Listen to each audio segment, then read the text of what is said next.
Olá!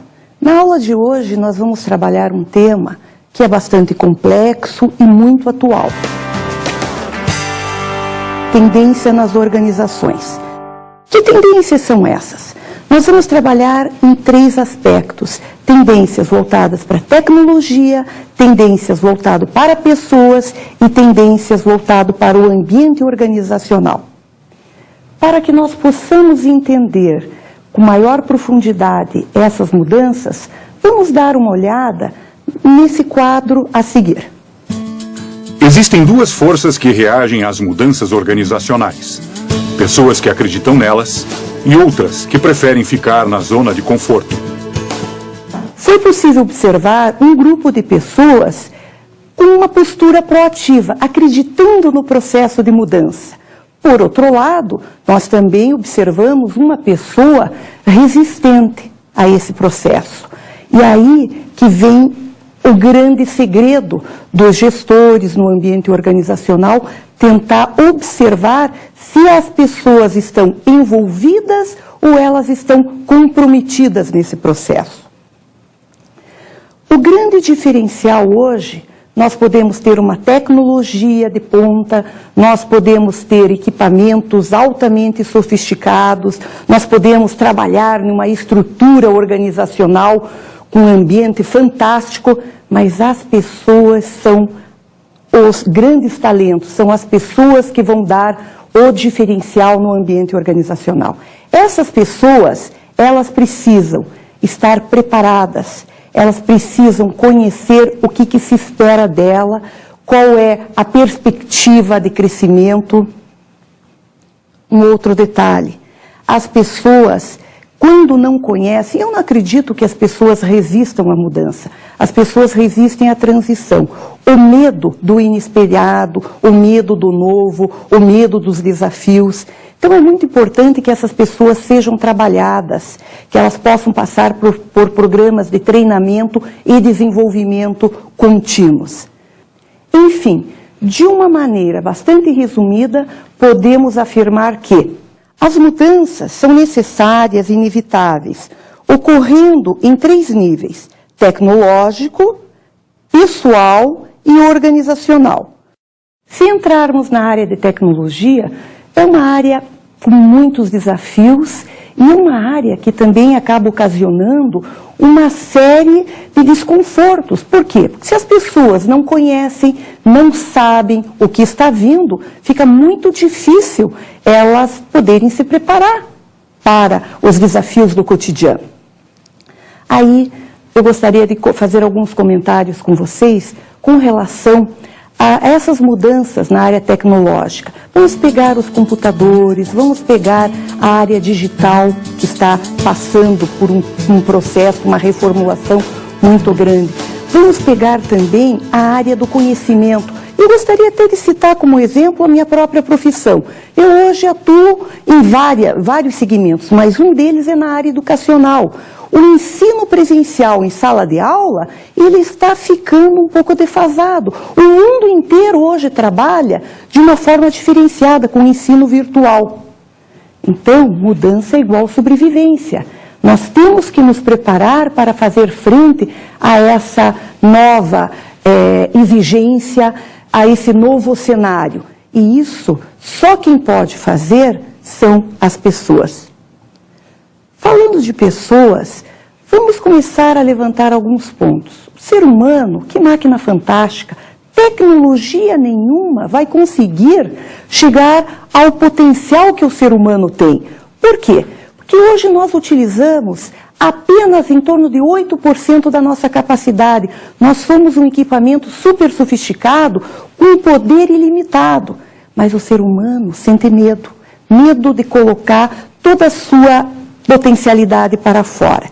E quando falarmos aí em potencialidade, é importante nós começarmos a levantar alguns aspectos. O aprender a aprender, ou rever a própria postura, que o sucesso do passado não garante nada, que existem inúmeras coisas, inúmeros desafios que nós temos que enfrentar em termos de tecnologia, em termos de visão estratégica, em termos de números. Hoje o profissional, quando apresenta até um projeto, ele tem que saber qual é o custo daquele projeto e o quanto ele vai impactar na organização. E sabe o que nós observamos? Ah, desculpe, eu não sou preparado para números, essa não é a minha praia. Então nós temos que começar a repensar esse potencial ilimitado do ser humano dentro do ambiente organizacional, que ele, antes de exigir, de querer ser valorizado, ele mesmo tem que se valorizar, ele mesmo tem que mostrar qual é o seu talento, qual é o seu potencial, o que ele sabe fazer, qual é o valor que ele pode agregar dentro daquela dinâmica organizacional. Dizemos hoje que o profissional tem que ser bricolero. E o que quer dizer esse profissional bricolé? É um profissional que faz tudo. Não que nós tenhamos que fazer tudo, mas nós temos que conhecer o que faz a organização onde nós estamos inseridos, quais são as exigências, quais são as relações que essa organização tem com o mercado, quais são os nossos maiores concorrentes. Se eu falhar, o que isso pode ocasionar no contexto organizacional? E normalmente, sabe o que as pessoas esperam? Que alguém diga, olha, se você errar, pode ocorrer tal coisa. Isso não acontece mais, não existe mais espaço para isso. Quem tem que gerenciar a sua própria trajetória é o próprio profissional. Agora nós vamos entrar no contexto das organizações. Se nós temos uma tecnologia avançada, se nós temos profissionais de ponta, extremamente atualizados, capacitados, mobilizados ou até, diria assim, engajados, nós também temos que trabalhar e temos que pensar nessa organização com uma estrutura ágil, uma estrutura que possa dar resposta rápida. O cliente hoje não espera mais. Se você tiver vários níveis hierárquicos, que um tem que falar com o outro, daí tem que passar para assinar e uma série de questões, o cliente não espera, ele vai embora. Nós temos que saber, em termos de organização, como valorizar os talentos internos. Ou nós vamos perder esses talentos para a concorrência? Sabe o que as organizações fazem hoje? Elas preparam os que estão fraquinhos, os mais frágeis, aqueles que não sabem fazer as coisas. E isso, na verdade, ela nem deveria ter na organização. Porque se existe uma área de recrutamento e seleção, essa área já tem que preparar ou já tem que contratar esses profissionais com os conhecimentos necessários para a organização. Cabe à organização fazer adequação à sua cultura, ao seu negócio, enfim, aos seus valores. Mas eu quero dizer o seguinte, os profissionais bons, os talentosos, estes também precisam ser gerenciados, esses também precisam uma atenção especial. Senão, sabe o que vai ocorrer? Nós vamos perder esses profissionais, eles não vão ficar na organização. Se nós não remunerarmos com valor compatível com o que está sendo praticado no mercado, eles vão embora. E eles sabem, hoje os profissionais de todas as categorias, eles trocam informações sobre a sua profissão, sobre o seu negócio. Eles sabem qual é o seu valor no mercado de trabalho.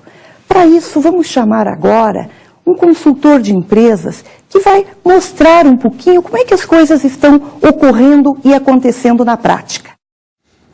O trabalho de consultoria que eu desenvolvo nesses últimos anos tem mostrado uma significativa diferença que existiam nos anos passados em relação às características das pessoas que trabalham em empresa e da própria empresa. Então, hoje se tem uma preocupação em algumas empresas com uma palavra que não é motivação, mas é engajamento. O que é o engajamento?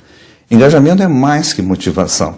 Engajamento é um sentido que o funcionário vê no seu trabalho, vê nos seus colegas de equipe, vê no seu gerente imediato e vê na credibilidade da empresa, na imagem que a empresa tem do mercado, e ele diz, vale a pena eu continuar aqui. Por exemplo, se alguém está dentro de uma empresa e ele vê que a imagem da sua empresa é comprometida no mercado, por que ele vai continuar ali? Se ele está naquela empresa e de repente ele vê que o chefe dele é prepotente, é arrogante, por que ele vai continuar ali? Se ele vê que os colegas não colaboram enquanto equipe, se ele vê que o trabalho dele não é significativo, por que eu vou fazer curso motivacional se a pessoa não vê sentido em nada daquilo? Então esse conjunto do trabalho que ele faz, da relação que ele tem com seus colegas e com o seu chefe imediato, e da imagem que ele tem com a empresa, cria nesse colaborador um vínculo afetivo com a empresa, cria uma vontade dele permanecer na empresa e, o mais interessante, cria uma disposição de ir além. Particularmente eu vejo uma época sensacional para as pessoas desabrocharem em termos dos seus talentos, das suas habilidades e das suas competências.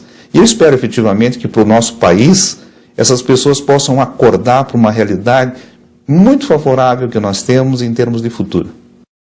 Agora eu gostaria que vocês pudessem observar o quadro a seguir.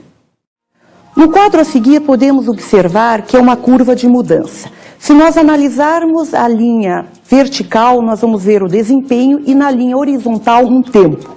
E temos ali 4 estágios: equilíbrio atual, vale do desespero e equilíbrio futuro. Esse é o processo do ser humano frente à mudança. Equilíbrio atual é o que ele faz, as referências que ele tem, é o know-how dele. O VDD, que seria o vale do desespero, é quando ocorre alguma mudança, é introduzida uma nova tecnologia. A pessoa se desequilibra se ela não for preparada para essa mudança, para o novo. E a questão futura significa, tudo está ao alcance, mas se eu não sei muito bem quais são as regras do jogo, isso vai me gerar uma ansiedade muito grande, um medo muito grande. Será que eu vou dar conta? Será que eu vou estar preparado? E aí que entra o grande desafio. As pessoas precisam saber o que se espera delas. A importância do líder no contexto organizacional. Aí nós vamos entrar numa questão essencial. O líder é que vai mobilizar. O líder, ele precisa ter uma visão do todo. Ele precisa ser o modelo. As pessoas vão estar observando qual é o direcionamento que esse líder vai estar dando para a própria equipe de trabalho. O líder tem que estar preocupado com a sua credibilidade, com a coerência entre o seu discurso e a sua prática. Se aquilo que ele fala, existe realmente uma coerência, se ele pratica aquilo que ele diz, porque as pessoas vão estar observando. E ele é um modelo, ele é um exemplo.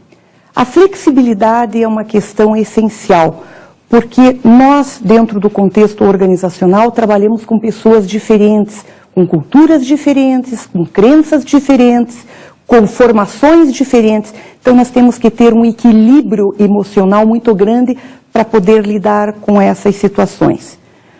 O líder hoje ele tem que ter em mente, principalmente, um ponto que ele não pode esquecer, que o conhecimento técnico ele é fundamental. Com conhecimento técnico, qualquer pessoa entra na organização, mas o que vai manter essas pessoas no contexto organizacional é o equilíbrio emocional, é o jogo de cintura, a flexibilidade para lidar com as incertezas, para lidar com o inesperado. Nesse contexto, eu gostaria de trazer como exemplo um empresário brasileiro, Alberto Saraiva, que por um longo período esteve à frente do Grupo Habib's. Nesse contexto empresarial, ele quebrou paradigmas, inclusive com seus próprios colaboradores, os consultores que estavam dando um apoio interno. Por quê? Até então ele só servia comida árabe. Em um determinado momento, ele pensou, preciso ampliar os horizontes, preciso servir outras coisas diferenciadas. Mas os profissionais que trabalhavam ali, qual foi o comentário? Você vai descaracterizar, vai fugir um pouquinho do teu negócio. Mas ele enfrentou. enfrentou a situação e pensou, frente a esses novos cenários, as pessoas vêm aqui, frequentam, mas nem todos gostam de comida árabe. Pessoas gostam de hambúrguer, gostam de pizza, de batatas fritas e outros alimentos. Então, ele ampliou e hoje está aí, é uma empresa de sucesso espalhado pelo Brasil todo e um resultado bastante positivo. Mas teve o quê? Uma quebra de paradigmas. Segundo o pesquisador, consultor de empresas e futurólogo John Naisbitt, no seu livro O Líder do Futuro, um livro muito interessante que vale a pena vocês lerem, ele aborda 11 modelos mentais. Selecionamos 4 modelos conforme vocês vão ver a seguir. O futuro está embutido no presente. Compreenda o poder que há em não precisar estar certo. A resistência à mudança diminuirá se os benefícios forem reais. Não se obtém resultados resolvendo problemas, mas explorando oportunidades. Se nós fizermos uma síntese desses 4 modelos, na verdade eles dizem o seguinte: proatividade é a resposta. Não fique na reação. Se você quer saber como que você vai estar lá no futuro, simplesmente pare e analise como que você está hoje. O que que você está fazendo? Não fique preocupado simplesmente em resolver problemas. Desafie o inesperado. O novo cenário é muito desafiante. As pessoas imaginam que a tecnologia vai substituir o homem. Como exemplo, vamos assistir um trechinho do filme Clique.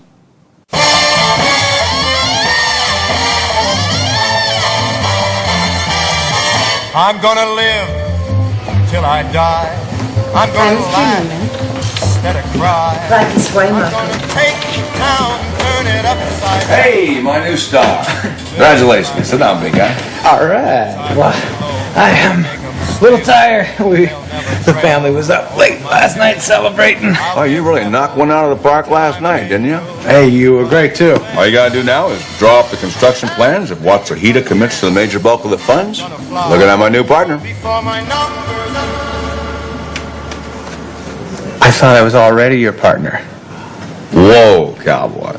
I said land the Watsuhita account, you'll get promoted. I didn't mean right this second. But I already told my wife, sir. I spent money I don't have. To do these documents, it's gonna take me months. And you better get started.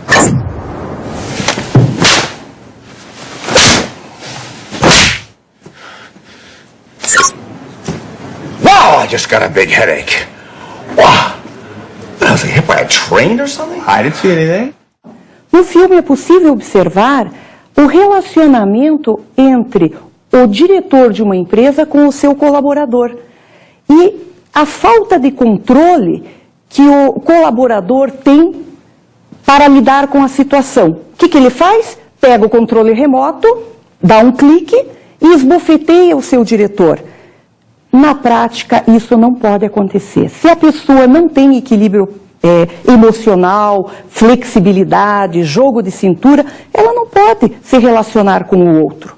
Gerenciando a multiculturalidade. Este é um grande desafio e uma grande tendência. Vivemos num mundo globalizado. Nesse mundo globalizado, nós trabalhamos com culturas diferentes, em horários diferentes, com pessoas diferentes, com valores diferentes.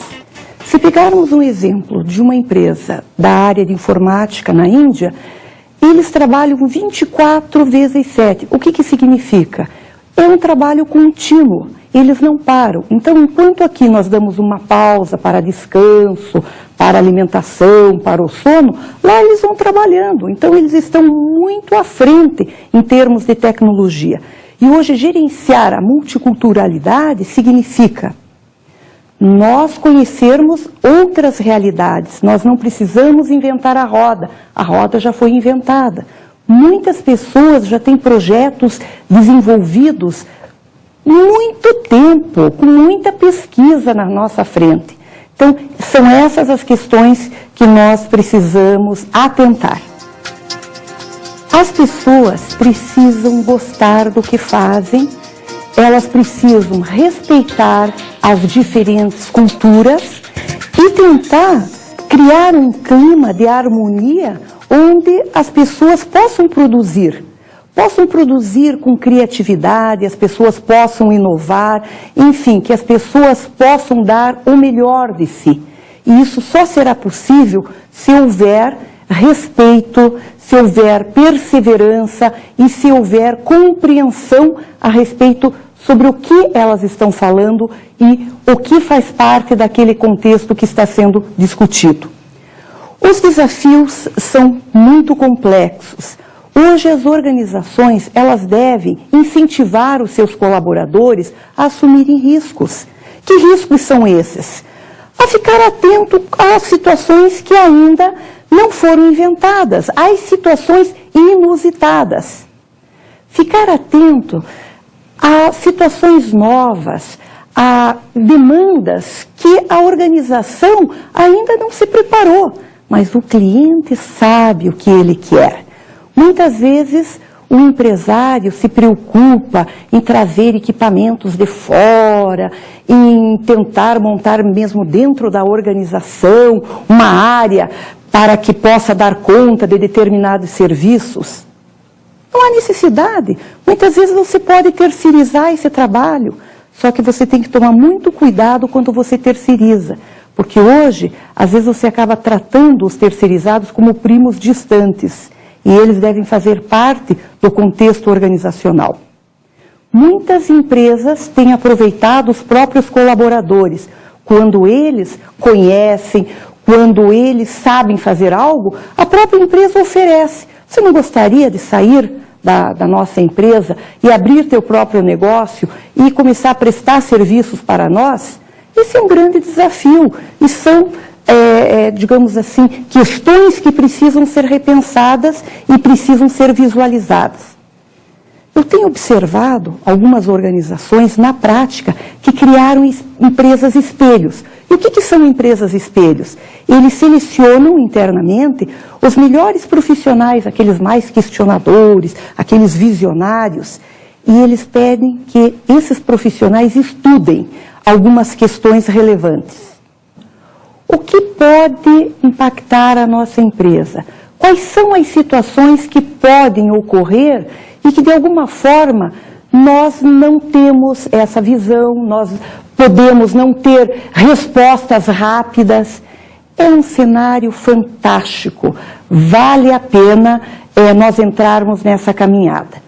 Um outro detalhe é que no decorrer do ano, o dirigente da organização costuma reunir as lideranças efetivas, provocando em seminários, oficinas, para que as pessoas possam debater esses temas inovadores e as possíveis soluções. Vocês imaginem que coisa fantástica, pessoas inteligentes, pessoas preparadas, com formações bastante diversificadas, trabalhando juntas em prol de uma possível solução, é um poder que as organizações acabam perdendo no cotidiano. Vantagem competitiva. As pessoas envolvidas nos processos de trabalho precisam gostar do que fazem, apreciar o trabalho compartilhado e, principalmente, serem capazes de resolver os desafios que se apresentam no cotidiano. O que é inteligência organizacional e como é possível mobilizar as pessoas no ambiente de trabalho? Vamos dar uma olhada agora no quadro a seguir. Inteligência organizacional é a capacidade que uma organização possui de mobilizar todo o seu poder cerebral e concentrar tal poder na conquista de sua missão. Vamos falar um pouquinho a respeito do Carl Albert. Carl Albert, consultor de empresas, voltado à área organizacional, professor universitário, palestrante em várias instituições pelo mundo todo. Ele tem um livro muito interessante, Inteligência Organizacional, Mentes em Ação. E o conceito que nós vimos agora é um conceito que ele relata em todos os seus livros, principalmente nesse Mentes em Ação, que pessoas inteligentes trabalhando juntas tendem a resvalar na estupidez coletiva. Nossa, mas que termo pesado, um pouco diferente do que nós vimos no quadro passado. É isso mesmo, porque ao invés das organizações mobilizarem as pessoas para que elas trabalhem juntas, o que as pessoas fazem? Elas competem, uma puxa o tapete da outra. E Carl Albert relata o seguinte, que em toda a sua prática organizacional, ele viu isso acontecer. E isso não é inteligência organizacional, isso é burrice. Ele diz que ser inteligente é utilizar a sintropia. E o que é a sintropia? É a sinergia. É como se eu pegasse agora essa minha mão, tem 5 dedos. Se eu quiser pegar uma caneta com um dedo só, eu não vou conseguir. Então eu vou ter que mobilizar todos os dedinhos para que elas façam o mesmo movimento, um movimento único. Isso é sintropia, um movimento sinérgico. No entanto, hoje as organizações fazem o quê? Elas vão para o movimento contrário, entropia. Se fecham, cada departamento faz o seu trabalho, não trocam ideias, às vezes as pessoas até demitidas foram, mas ninguém comunicou. Às vezes elas recebem simplesmente uma cartinha, vão até o departamento pessoal resolver o problema. Isso é entropia. Isso não é usar a inteligência. Por quê? Porque as pessoas elas estão ali, elas estão inseridas na organização. E elas estão vendo tudo o que ocorre. E ver, visualizar, significa perceber. Então aquilo que não é dito com palavras, as pessoas observam. E elas começam a perceber qual é a atmosfera, qual é o clima daquela organização. Carl Albert, em suas consultorias, em suas palestras, enfim, nos seus trabalhos, ao longo da sua trajetória, ele observou que as empresas, muitas empresas, estavam doentes. Porque às vezes a gente pensa que só o ser humano fica doente. Não, nós temos empresas e organizações com patologias disfuncionais, que por mais que as organizações façam, você não vê resultados. Mas também ele observou algo muito importante, que as empresas inteligentes possuem alguns diferenciais, que são 7 traços que nós vamos ver a seguir. 7 traços da inteligência organizacional. Visão estratégica, apetite por mudança, alinhamento e congruência, pressão pelo desempenho, emprego do conhecimento, coração, destino compartilhado. A seguir, veremos esses tópicos com maior profundidade. Visão estratégica é a capacidade que os dirigentes têm para mobilizar as pessoas para o foco. Qual é o negócio da organização? Para onde que nós estamos indo? Para que nessa caminhada as pessoas não se percam no caminho. Apetite por mudança. As pessoas são desafiadas a apresentarem ideias inovadoras, a assumirem riscos, a fazerem comentários a respeito das ideias novas que estão sendo apresentadas pelos seus colegas, sem críticas destrutivas. Ocorre mais ou menos como se fosse um brainstorming, que o que é, na verdade? É uma tempestade de ideias. Aí estimula as pessoas a esse clima de inovação, a esse clima para mudanças, e as pessoas começam a apresentar resultados diferenciados. Alinhamento e congruência. Alinhamento e congruência é um ponto essencial dentro da teoria do Carl Albert. Por quê? Nós precisamos fazer ajustes.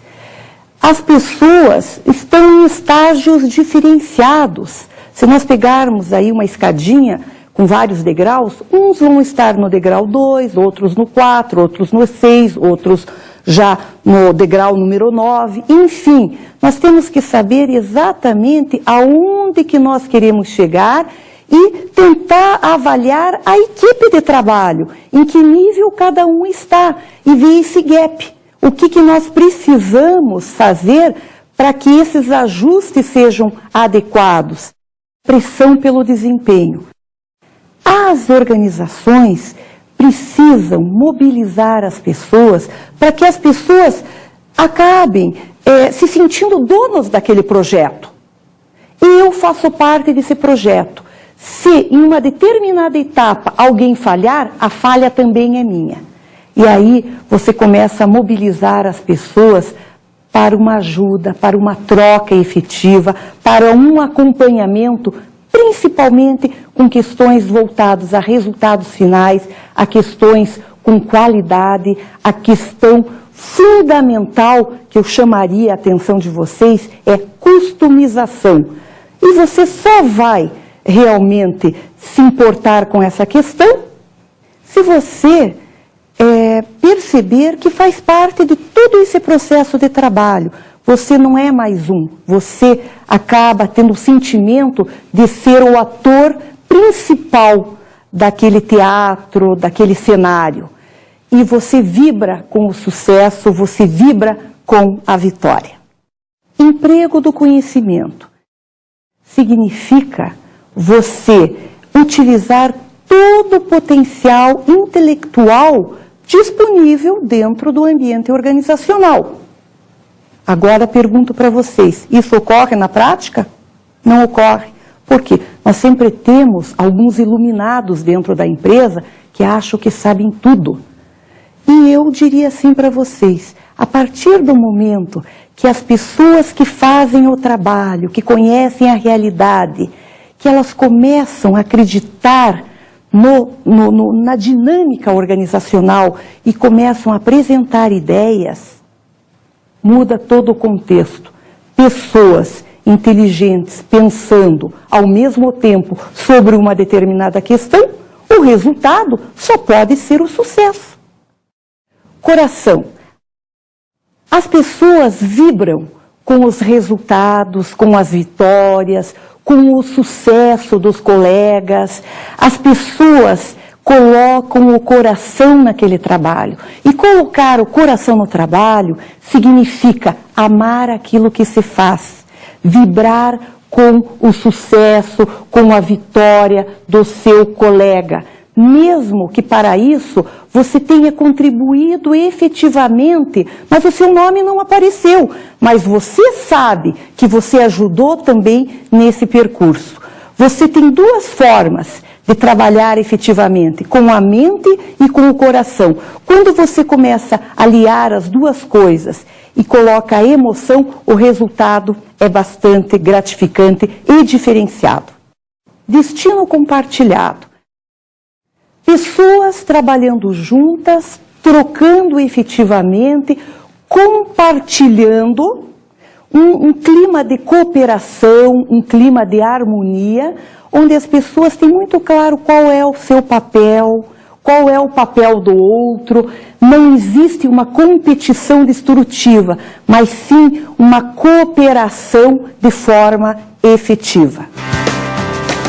Assumindo o compromisso de aumentar a inteligência. Somente as pessoas poderão colocar em prática quando elas sentirem uma abertura, quando elas sentirem um espaço.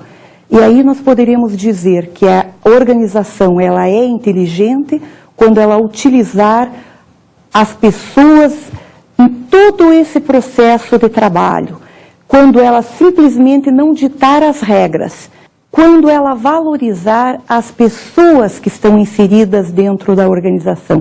As pessoas vão perceber que existe um espaço para a inovação, existe um espaço para tecnologias diferenciadas, existe um espaço para elas se inserirem com as suas ideias, com os seus talentos, com os seus diferenciais.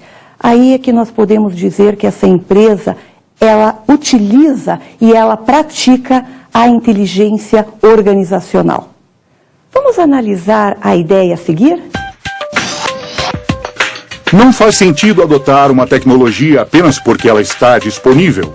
É preciso ter sabedoria para reconhecer que algumas novidades são uma bênção para a humanidade e que outras podem destruí-la. Fazendo uma análise no que nós acabamos de ler, as mudanças, elas são necessárias, elas são pertinentes, mas elas têm que ser implementadas de uma forma adequada, com muita responsabilidade, com muita seriedade, para que elas possam ser internalizadas e elas não virem modismo e que acabem não virando também uma angústia coletiva. Se as pessoas forem comedidas, se as pessoas tiverem um discernimento adequado, nada disso precisará ocorrer. A inteligência organizacional poderá fluir de uma forma adequada, serena e segura. No seu trabalho, quando alguém lhe traz um problema, como reage? Você é daquelas pessoas que deixam tudo para depois? Se a resposta for sim, atenção! Por não tomar atitudes em momentos decisivos, você pode ser considerado um profissional preguiçoso. Fuja desse estereótipo e se posicione diante as situações. É muito comum nós encontrarmos pessoas com esse perfil. Mas também nós pudemos aí observar que ele repensou a sua postura. E isso é muito bom. Tudo está ao alcance, basta a pessoa perceber as oportunidades que estão ao seu redor. Quem percebe mal, decide mal.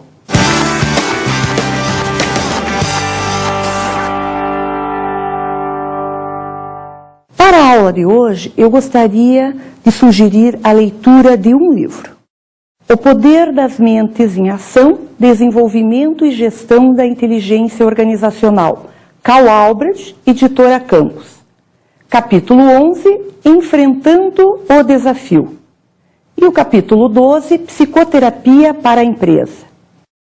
Os dois capítulos são essenciais para que você possa ter um suporte e para que você possa compartilhar um pouco das ideias de Cal Albrecht a respeito dos desafios do futuro.